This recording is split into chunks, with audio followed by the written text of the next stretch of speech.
Grava aí. Bom dia, boa tarde, boa noite, boa madrugada. Cá estamos novamente no dia 28 de julho de 2026. Eu, Marcelo Fela, diretamente da terra do churrasco e do chimarrão, Pablo Miyazawa, diretamente da terra da garoa, e Garoa? Pedro Só, diretamente da terra do samba e da praia de Copacabana. Ah, é muito E clichê. das milícias. Eu estou no jardim das Eu tô, delícias e das eu milícias. tô, eu tô mais romântico nos clichês aqui, entendeu? Se a gente entrar nos lados Bs aqui, não vai ser Terra da Garoa, né, Paulo Miazal? Sei Não. lá de onde veio isso aí, cara. Aqui Não sei, nunca né? garoa. Aqui cai o mundo mesmo. Piche tudo. A música tá defasada. Bem, Mudança climática, tem que atualizar pela mudança climática, tá certo. Pois é. falando em música defasada, eu quero. A gente tem muitos temas hoje, então seremos de alguma forma telegráficos, alguma coisa provavelmente não vai dar tempo. Mas assim, muito lançamento de disco, muito disco bom e muita efeméride boa, muitas. Então, falando em tempo, em passagem de tempo, eu estou um pouco impressionado fazendo um retrospecto aqui, porque há 2 anos a gente teve o The Cure, de quem não esperava mais muita coisa, lançando um descasso. A gente teve o U2 lançando esse ano dois bons EPs, são 11 músicas boas, uma banda também que a gente já não esperava mais muito. A gente teve agora o Strokes lançando um disco que eu adorei, banda que eu também não esperava mais nada. Então assim, e tem o Stones, que a gente sempre espera alguma coisa, mas enfim, fazendo um disco talvez acima do que se pudesse esperar dos Stones, embora eles sejam os Rolling Stones, né? E até na Copa do Mundo a gente teve aqui o Cristiano Ronaldo aí fazendo gol, o Messi jogando pra caramba, o Modric jogando pra caramba. Então, assim, me parece que tem quase que uma revanche etarista, talvez, ou então a produção musical e até do futebol como a gente conhecia, ela já não está tão legal quanto antes, né? E aqui a gente não está sendo saudosista aqui, e a gente analisa esses trabalhos com um senso crítico que a gente tem, analisa todo mundo, mas eu acho muito legal isso e quero colocar isso em pauta e passar depois a primeira pauta aqui. Queria que Pablo Miyazawa, que tem um Eu? espaço de 30 anos, mas que ele desse suas impressões sobre o disco dos Strokes, o disco do cara do Marlboro na capa. Parece uma capa de anúncio de Marlboro, né? Mas o disco é legal pra caramba. Eu achei, pelo menos. Como é que é? A gente vai começar pelo Strokes, então? Vamos nessa, né? Já começamos, inclusive. Tá. É sempre bom definir os assuntos, né? Porque o nosso público aí deve estar lavando louça, fazendo qualquer outra coisa enquanto nos escuta. Então, para eles não perderem o fio da meada, a gente vai falar sobre o disco novo do Strokes, que foi lançado esses dias. Não sei exatamente, foi ontem exatamente o dia que foi Não lançado. faz mais ou menos, vai lá. É, Depende de quando a pessoa está ouvindo também, né? Mas para nós aqui faz uma semana, vai. Tá bom. Eu confesso que eu tentei ouvir pelo Spotify ao longo do dia de ontem e tinha algum problema lá que não estava deixando. Eu até pensei, nossa, será que o disco é tão ruim que o Spotify está impedindo que eu escute, né, para me proteger, talvez? E eu li umas críticas negativas, pessoas falando mal, pessoas falando, meu Deus, o que aconteceu? Eu vi gente falando que tem muito a ver com a música que o Julian Casablancas fez pro disco do Daft Punk, né, que seria um monte dessas músicas parecidas, que é a Instant Crush, né, e a capa, né, que traz o cowboy da Marlboro, nenhuma menção à banda, então, assim, tudo para dar errado, né, e aí eu fui escutar ontem de noite, enquanto eu trabalhava, falei assim, vou deixar aqui rolando no fundo, sem prestar atenção para ver se me irrita o suficiente para eu tirar. E aí, quando eu fui perceber, o disco já estava tocando de novo, estava no loop, estava tocando a primeira música de novo, Psycho Shit, né, que aliás é muito boa, porque acabou que eu continuei trabalhando e o disco rolou mais 2 vezes, então eu ouvi 4 vezes Psycho Shit. Eu não prestei atenção direito em nenhuma música além das que já tinham sido lançadas, né? O single anterior, se eu não me engano, é a Going Shopping, e também tem aquela Falling Out of Love, que eu já tinha ouvido, mas são 42 minutos de disco que passaram muito rápido. E quando eu percebi, eu falei, nossa, isso não tem nada a ver com o que eu esperaria de um disco dos Strokes 25 anos depois do Is This It?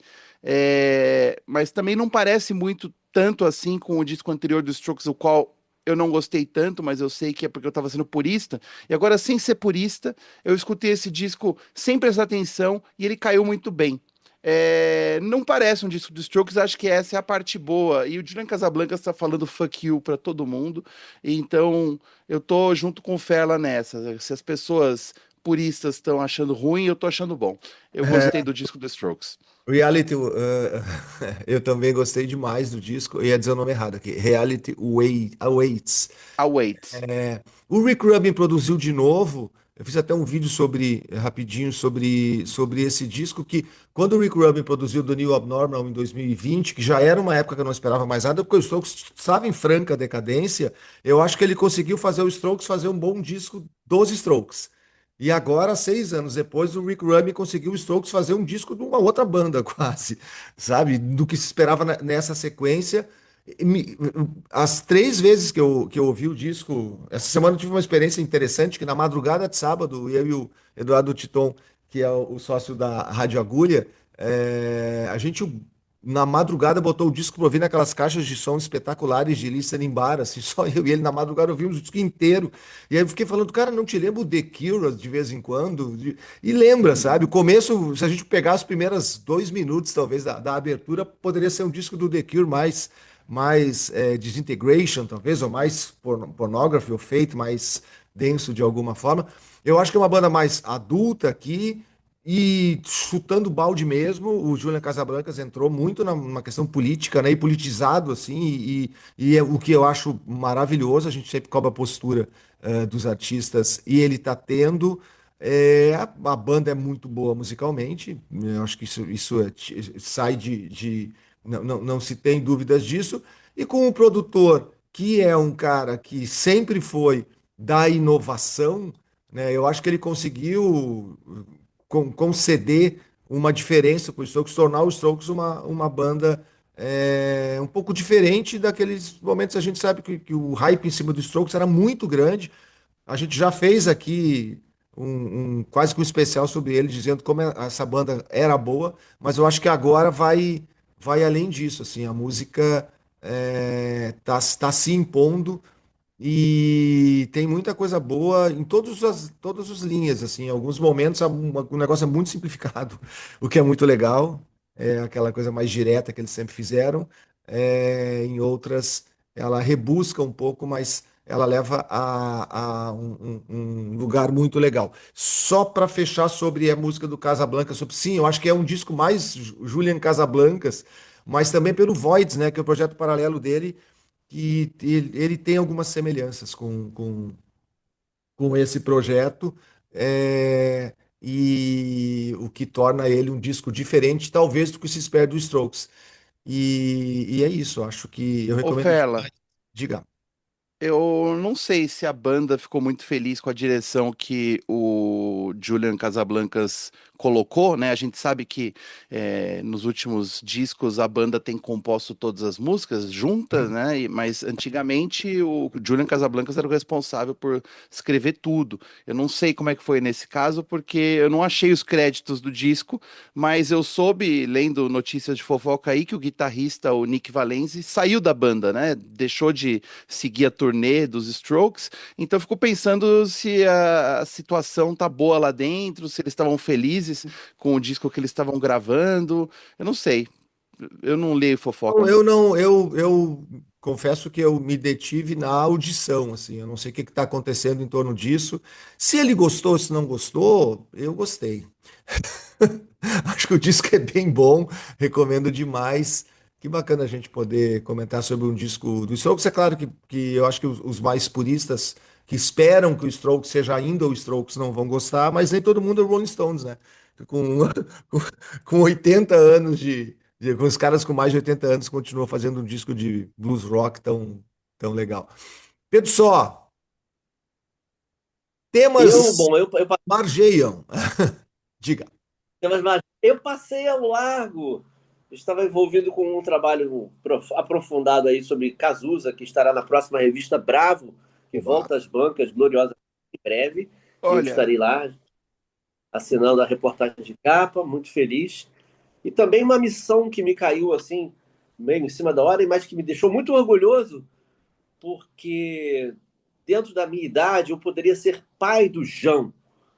E eu fui convidado para escrever o texto de apresentação do João e fiquei muito feliz, apesar de toda a loucura, toda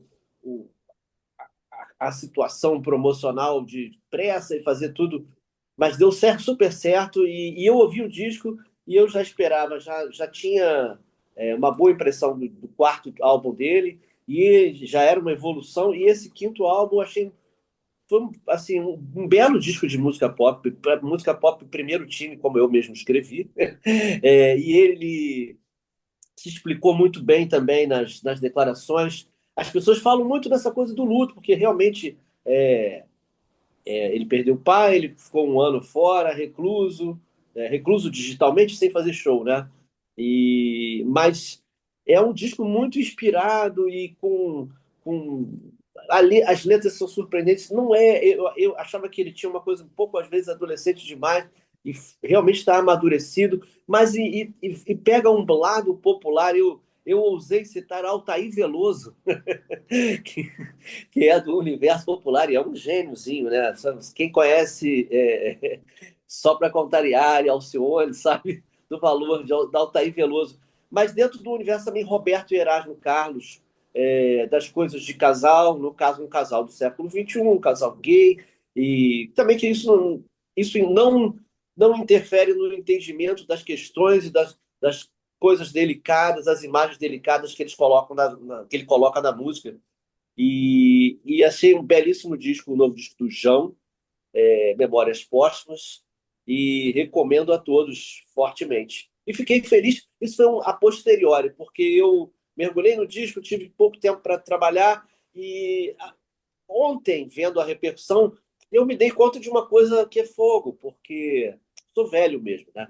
Eu tenho, eu estou às vésperas dos 59 anos e eu me dei conta que eu tenho idade para ser pai do João. E é um disco bastante inspirado pela morte, pela partida do pai do João, que tinha 61 anos, a morte súbita.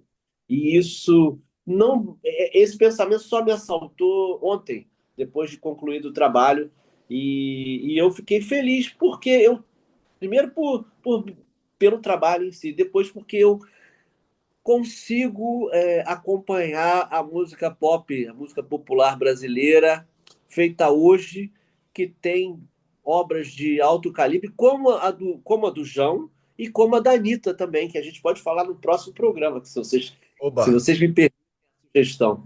O Anitta é um dos nossos temas favoritos aqui. Aliás, a gente começou o Página Não Encontrada. Eu acho que eu nem falei o nome do podcast, né? Que coisa feia. Começamos o É. Página Não Encontrada falando de Anitta. Quero dizer para vocês, eu vou pegar o gancho do Pedro.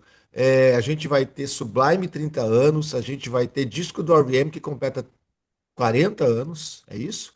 A gente vai ter Pantera Cor-de-Rosa, vai ter um monte de coisa ainda, mas eu quero aproveitar esse gancho de poder estar acompanhando coisas novas que eu, há 4 dias agora, foi lançado o Music Fashion Film, que é o disco novo da minha queridíssima Charli XCX, que eu Olha, acho a grande artista contemporânea.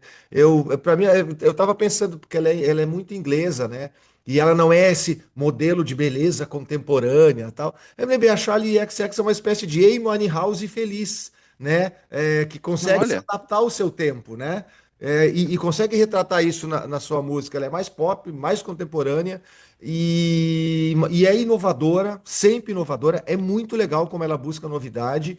E esse disco, que é um disco de músicas curtas, né? Não tanto quanto o TikTok manda, mas de qualquer maneira, é um disco de músicas curtas na sua maioria. É um disco que eu posso chamar que é um disco de rock. Tem muita guitarra, não tem só rock. A gente falou que a Olivia Rodrigo é um disco de rock, e a Charli XCX mais ainda, mais pulsante, com mais eletrônica, né, com mais elementos de música eletrônica. Tem uma New Wave sensacional, o Pedro, que é fã de New Wave, que chama Magic Metal, é Magic Metal o nome inteiro? Deixa eu ver aqui no Spotify, acho que é. Magic Metal Montana, faixa 10, 2 minutos e 30.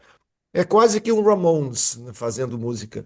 É, e é um disco que demonstra. Primeiro que eu acho que assim, se tem um negócio que a gente pode chamar de rock contemporâneo, é esse disco dessa garota. De novo, ela tinha lançado uma trilha sonora no começo do ano. Ela se grudou lá no John Cale, quer dizer, ela tem aqui o David Cronenberg canta, fala, tá na última música. É muito legal como Charlie XX é uma garota do tempo atual, conectada com tudo que acontece na cultura pop nos últimos 59 anos, para ficar aqui na, no aniversário do Pedro, na idade do Pedro. É 59, né? Acho que é isso. Ou 58, 58. Pô, Errei? ainda chama calma. Quanto que é? É 5,8, faço 9. 5. Ah, isso. Mais ou menos. É no híbrido. Estamos no híbrido. E então, assim, Music Fashion Film é um disco. É muito gostoso de ouvir, que é curtinho, não vai nem te tomar muito tempo. Aquela caminhada, assim, terminou Página Não Encontrada, que agora é a caminhada do amigo do Pablo Miazal, que ele disse que ele pode usar, pode ouvir o podcast inteiro entre a casa e o lugar de trabalho, e a gente pode fazer isso ouvindo a Charlie XX, depois de ouvir o Página Não Encontrada, evidentemente. Podemos passar aqui para Sublime? Ou temos mais? Que sublime isso, ô Ferlo. Eu, Tem e- mais. aí, eu, eu fico feliz. Tem mais um disco pro Pedro comentar e um meu, mas eu fico feliz, assim, por ser o mais novo desse trio, eu sou o mais nostálgico aqui, né, desse episódio, vocês falando de músicas novas e tudo mais. Eu vou falar de um disco que foi lançado há exatamente 30 anos atrás. Pode ser? Ué, cadê ele? Pode. Vamos lá, eu já mostrei aqui qual é o disco, eu vou mostrar. Vocês já viram essas costas em algum lugar, essa tatuagem, essa pessoa morreu antes de ver esse disco pronto. Esse cara é o Bradley Nowell, o vocalista e força da natureza por trás da banda Sublime, cujo disco, o terceiro álbum, que se chama Sublime, não porque está nas costas dele, mas porque é o nome da banda também, e é um bom nome de qualquer maneira, é um nome de papel higiênico, é o nome de banda, é o nome de um disco incrível que foi lançado 2 meses depois da morte do vocalista e compositor e guitarrista, o que provavelmente contribuiu bastante para o disco não apenas chegar às pessoas ou ser tocado em rádio, que era isso que fazia naquela época, mas para ser vendido. Mas não fosse a qualidade das faixas, ele não continuaria sendo vendido ao longo dos meses e anos. Para se ter uma ideia, ele chegou ao top 13 da Billboard quase um ano depois de ter sido lançado. Ou seja, ele foi um slow burn, né? Assim como a música do Sublime é um slow burn em vários casos, né? Porque ela mistura vários gêneros, toca ska, dub, punk rock, reggae e um monte de pastiches e covers e vinhetas e coisas roubadas, além de músicas que eles roubam deles mesmos e sucessos absolutos que tocam até hoje nas festinhas. Depende da festinha que você for, podem ser meio duvidosas, né? Tipo Santeria, What I Got, Wrong Way, Same in the End, Jailhouse. É muito hit. É um disco longo. Inclusive, o álbum em vinil é duplo, mas ele vai que vai. Ele é meio uma viagem aí de fumadores de erva, né, também. O que dizer, né? Muita gente ouviu esse disco em estados alterados da consciência. Não vou culpá-los, e não disse que eu não posso ter feito isso na minha vida também, ou que eu não continuo fazendo, porque esse disco aqui é muito bom e me lembra a minha adolescência, sim, lembra também da minha vida universitária e lembra de outras fases da minha vida também, porque é um disco que continua me acompanhando até hoje, por mais que o Sublime não seja mais o Sublime, já tenha tido várias versões, a mais recente tem o próprio filho do Bradley, que esse que está, inclusive, aqui no disco retratado como um bebê, esse garoto aqui, que está ganhando uma serenata do próprio pai. Hoje é o vocalista do Sublime. Parece que o mundo gira, né? E não apenas gira, capota. É uma história muito interessante que fica para um outro programa, mas para você aí que precisa de um bom motivo para hoje relaxar a mente, procure o disco do Sublime e tente pular uma única faixa. Eu desafio você. Não vai dar. Espero que meus amigos do podcast não tenham passado muita vergonha com essa minha defesa, essa homenagem a este disco aqui, que para mim é um clássico recente. Eu acho legal que esse é um dos discos que a gente pode apresentar os anos, como eram os anos 90 musicalmente. Esse disco tem muito a ver com isso, exatamente, né? Essa mistura e ele remete demais àquele período. É um descasso, eu gosto muito. E é um disco que não tem uma unidade necessária, porque não precisava ter também, né? É. Já retrocedendo no tempo, Ah, Timeline. desculpa, deixa eu só falar. O produtor do disco é o Paul Larry, que era o guitarrista do Butthole Surfers. Então, isso adiciona mais uma pitada de loucura a esse mix, Uma se é que isso importa para alguém. uma pitada doentia de loucura, mais do É que isso, isso. inclusive. Banda sensacional também. Vou voltar aqui um pouco no tempo, porque 10 anos antes desse disco ser lançado, quando tinha um estilo musical que a Billboard tinha ali reconhecido e tal, que chamava, traduzido, rock alternativo, né? Que tinha muito a ver ali com Não era College Rock? Era college 85 rock era. também. Era college só? Era college, eu acho que era no primeiro ainda, já, ainda É. era college, Pedro. Eu acho que para Billboard, não. Para Billboard, eu acho que já era alternativo mesmo. Isso, Né? porque assim, Ou pra, existia. eu não teria certeza para cravar. Isso, de qualquer maneira, para contextualizar, existia um movimento nas universidades de bandas de rock que tocavam muito nas rádios universitárias, que foi conhecido como college rock. Acredito que mais a primeira metade ali dos anos 80, e a partir de um determinado momento, essas bandas começaram a se tornarem muito mais reconhecidas. O disco que a gente vai falar, o quarto álbum da banda aqui, na verdade, que o Pedro Sol vai apresentar. Então, me parece que ali já era, ou pelo menos num certo circuito, já conhecido como rock alternativo, mas interessa, Pedro Só, é que é um disco maravilhoso. Esse disco me fez, eu acho que foi esse, foi esse sim. Foi o disco que me fez virar fã dessa banda, mas agora está com a palavra Pedro Só, com seu traje new wave que nos brinda hoje, eu e o Pablo aqui em Porto Alegre, Detalhe. chovendo, São Paulo frio, de preto, né? E o Pedro Só dando um cor Fluorescente.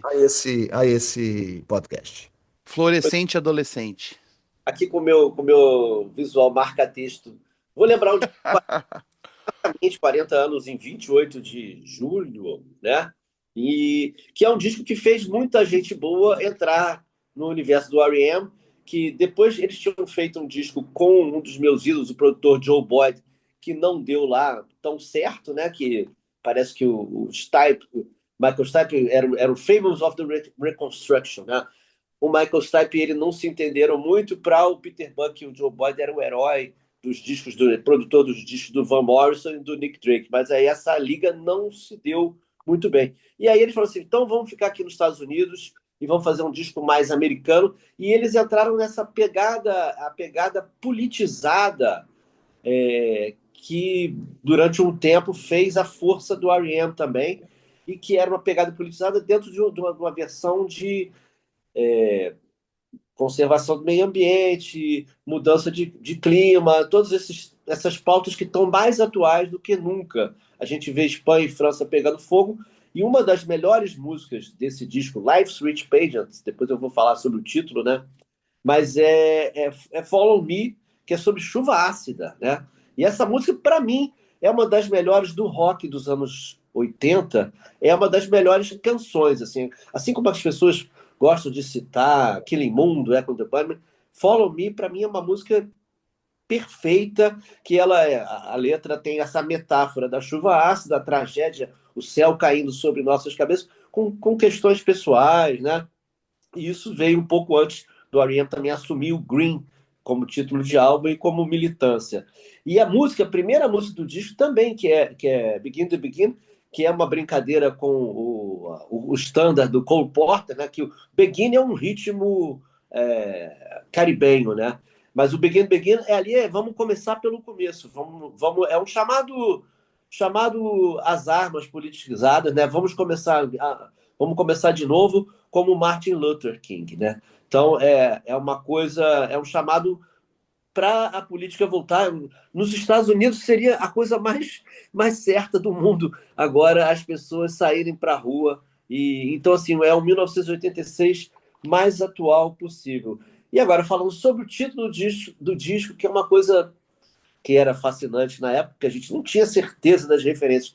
Mas o Life's Rich Pageant é um ditado, é uma expressão, né, mais antiga, que é tipo a rica trama da vida, né, as coisas ricas que a vida traz. E, na verdade, o Peter Buck falou que ele tirou isso de uma frase do inspetor Clouseau, que naquele filme, Um Tiro no Escuro, que é o prequel da Pantera Cor-de-Rosa, que depois eu ainda vou falar sobre Pantera Cor-de-Rosa Ah, aqui. olha o gancho da Pantera.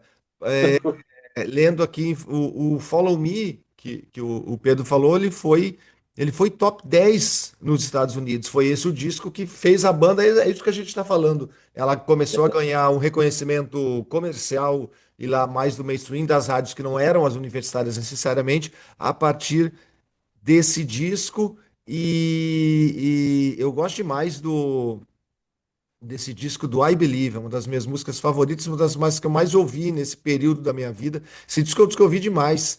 E o Michael Stipe aí, tem uma entrevista do Peter Buck dizendo que o Michael Stipe de alguma forma conseguiu ficar mais seguro a partir desse disco e cantar de uma maneira mais interessante do que ele vinha fazendo até então. É, é um disco realmente, para mim, divisor de águas, assim, de É, entender o que estava sendo feito de música legal para um futuro, assim, do que se chamava de rock alternativo. Porque imagina, a gente estava em 86 e eles eram muito diferentes do pós-punk, né?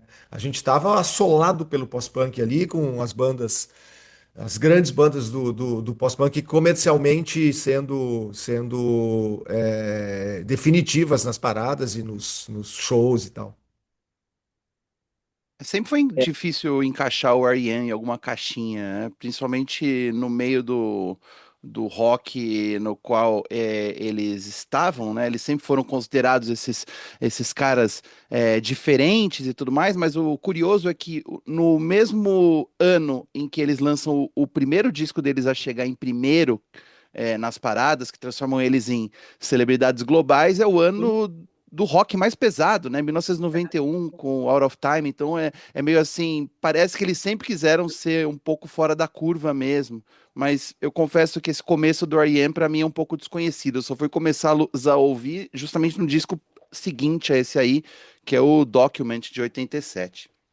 eu acho que assim, o R.E.M. bem claro, tá dentro de uma tradição bem do que hoje em dia se chama, né, não existia isso na época, mas é o que se chama americana. Eles são meio folk, né? Agora tinha um lado que pegava o Birds, né? E aí você vai ver o mandolim rolando em grandes hits, né? Do Losing My Religion, fazendo uma coisa assinatura da banda, mas eles só não tinham muito o lado blues, mas o lado folk fortíssimo, né? E o rock deles nunca chegou ao que também entra muito no que a gente conhece como rock alternativo americano, que tem mais distorção, que tem um lado mais pesado, que o R.E.M.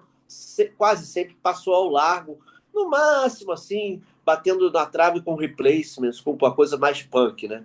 É interessante isso. Eu acho que é essa linha do punk, e quando tu fala que eles eram uma banda que, de tudo dos statements da música norte-americana e um pouco da música inglesa aqui também, mas eles não tinham o blues na receita. E eu acho que isso fazia ou fez com que o R.E.M. sempre fosse encarado como uma banda moderna ou mais contemporânea, né? Eu sempre tinha esses ouvidos nesse sentido. Assim, é uma banda diferente que refaz, né? Herda uma história do que se convencionou a chamar de americana, que é essa música baseada sobretudo no folk, né?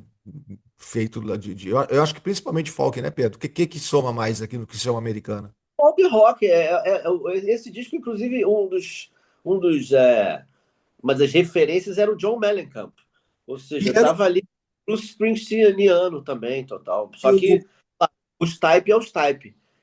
Pela primeira vez, as pessoas conseguiram entender o que ele estava cantando, como você falou. exatamente. O produtor era do John Cougar Mellencamp, né? É, Ele produziu esse disco, então tinha a ver com isso, que era mais pop. Eu acho que aí a gente pega o John Cougar, que faz esse americana mais pop de alguma forma, e o R.E.M. coloca um pouquinho do punk de onde eles vêm, e esse frescor mais jovem, mais universitário, vai. Poderíamos chamar eles de rock alternativo universitário? Acho que sim, né? Mas aí o Universitário ficou muito zoado hoje em dia, né? exatamente, essa é a brincadeira. Pedro, tu citou Pantera Cor-de-Rosa aqui no meio desse. Rosa. Porque tivemos uma perda triste essa semana, né? Um dos um saxofone de assinatura. Todo mundo conhece esse solinho do sax tenor do Plas Johnson, que é o cara que gravou o tema do Henry Mancini, o tema da Pantera Cor-de-Rosa, né? E ele tocou nesses. Entra, sei lá, acho que com 30 segundos entra ali o saxofone, esse compasso aí, esse tema que está na várias pessoas que nunca viram um saxofone reconhecem isso e reconhecem como um saxofone. É um negócio também que tá. Ele até botou um solinho ali mais enjoado depois, né? Era um músico de New Orleans que depois fez parte do Wrecking Crew, tocou até em discos de bandas de rock, tipo Monkeys, está no Pet Sounds também, né? Estava no Pet Sounds. E o nosso querido Plas Johnson, que é o saxofone que entrou para a história por todas essas participações e também por esse tema, morreu e já estava com 94 anos e deixou o planeta Terra. Vamos lá, Deixou a marca dele. deixou a marca, nossa, muito forte.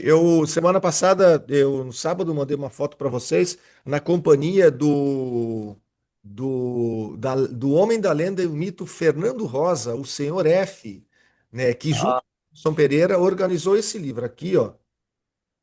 Durazno Sangrando, que é um dos discos do Spinetta com a banda Invisível, um dos dois discos dele com a banda Invisível, que completou 50 anos. E juntamente com o Fernando Rosa, o Robson, eles juntaram pessoas que escreveram muitos textos, vários textos a respeito do disco e do que vivenciavam naquele momento. Então, tem textos sobre música, tem textos sobre política, tem textos sobre comportamento. O Robson é um psicanalista. Tem um texto, deixa eu lembrar do sobrenome aqui, Pedro, só, de uma jornalista que é amiga de Pedro Só, inclusive, que a Lucila, que trabalhava no Globo e que disse que trabalhava no Globo em Buenos Aires. E que sim, era correspondente de Buenos Aires, exato, exatamente, Lucila Pereira, se não estou enganado. Pelo É, Soares.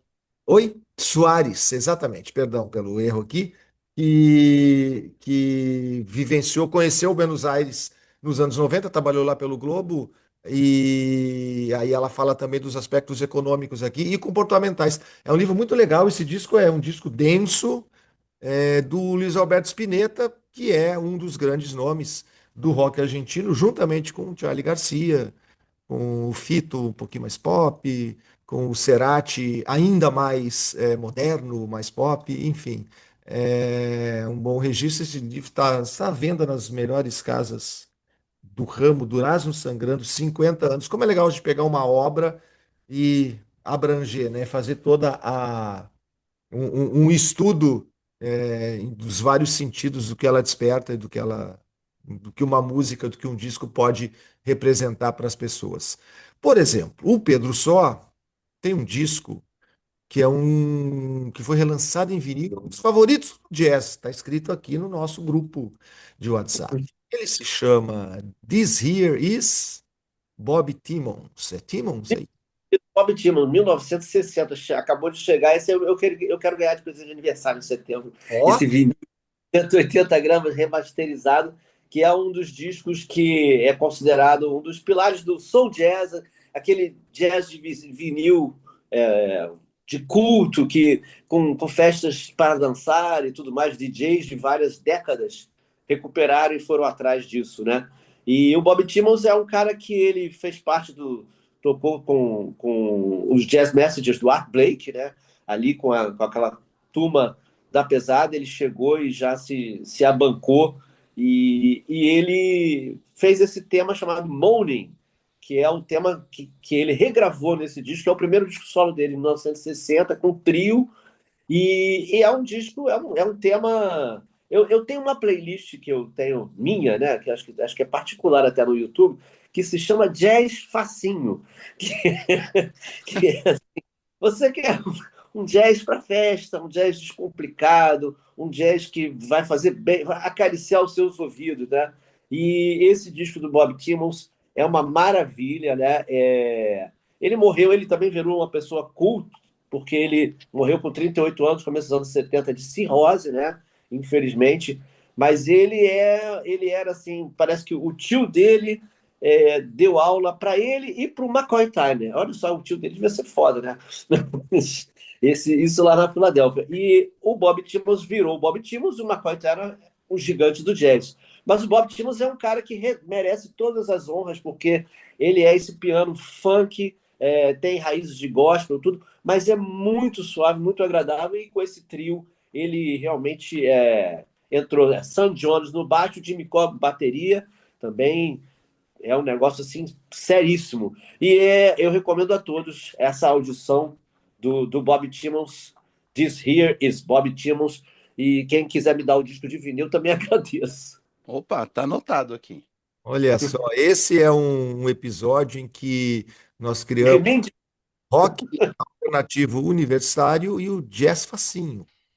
É, Deixa eu dar uma dica antes da gente acabar aí, Ferla. Manda. É, começou a pré-venda para quem tem cartão Banco do Brasil, Visa, para o Primavera Sound, o festival que rola em São Paulo no final do ano. Para quem quer ver o Strokes ao vivo, fica aí a possibilidade. Eu acho que vai valer a pena, hein? Porque o primeiro dia tá muito legal. Tem a FKA Twigs, Lily Allen, Courtney Barnett, Strokes, Mannequin Pussy, que eu já falei aqui, tem a Cara Delevingne, até o Zé Barra, favorito aqui do nosso podcast, vai tocar nesse primeiro dia de Primavera Sound. Segundo dia tem Gorilas e tem um monte de outras coisas. 5 e 6 de dezembro. Fique de olho nas vendas aí, que não sei se vai esgotar, vai ser lá em Interlagos, né? tem esse problema, mas Mas vamos lá. Vem, vocês podiam vir para cá, a gente podia fazer aí finalmente um Finalmente, a gente encontro. faz 4 anos que tenta fazer isso, mas a gente vai conseguir. Mas semana que vem a gente volta com mais uma edição do Página Encontrada. Lembrando que a gente gravou essa no dia 28 de julho, 40 anos do Life Reach Pageant, maravilhoso, e 30 do Sublime, blá, blá, blá, blá, blá. Voltamos semana que vem, beijos. Valeu! Esse pênalti aí é legal, hein? não é pênalti, é uma marca talibã aí. É a minha, ó. Ó, Aí, ó. ó. Ah, o seu é pênalti, é. Tem a New Wave, é B-52 essa marca aí. Na semana que vem a gente volta